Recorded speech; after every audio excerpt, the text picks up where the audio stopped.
সরকারের পক্ষ থেকে এই মুহূর্তে সকলকে ধৈর্য ধারণ করতে বলা হয়েছে মাস্ক পরুন, নিরাপদে থাকুন।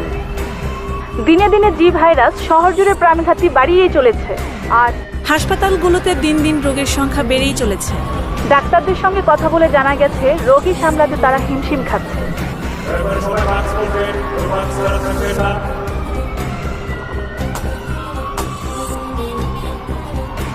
পুরো শহর জুড়ে অস্থিরতা, হাসপাতালগুলোতে লাশের বন্যা। সবার উদ্দেশ্যে কথা বলবেন স্বাস্থ্য বিভাগের কর্মকর্তা প্রফেসর মোহাম্মদ সাইদ। দেশ আজ ক্রান্তি লগ্নে দাঁড়িয়ে। আমি আজ আপনাদের সাথে কিছু গুরুত্বপূর্ণ তথ্য নিয়ে আলোচনা করব। আপনারা দেশবাসীকে সচেতন করবেন। আপনারা জানেন গত 1 মাস যাবৎ সারা দেশে একটি ভাইরাস ছড়িয়ে পড়েছে, যাকে আমরা বলি জি ভাইরাস।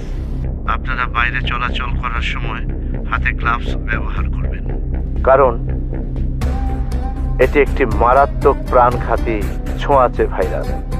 প্রথমে মাইল্ড ফিভার দেখা দেয়, তারপর ধীরে ধীরে কফের সাথে রক্তক্ষরণ শুরু হয় এবং শেষে শরীরের বিভিন্ন অর্গানে ছড়িয়ে পড়ে এবং অর্গানকে নষ্ট করে দেয়।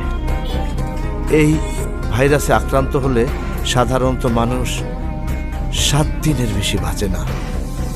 তবে আশার কথাই যে আমরা ইতিমধ্যে এই ভাইরাসের জিনোম সিকোয়েন্স আবিষ্কার করতে সক্ষম হয়েছি এবং অতি দ্রুত এর অ্যান্টিডোট তৈরি করতে পারবো বলে আশা রাখছি।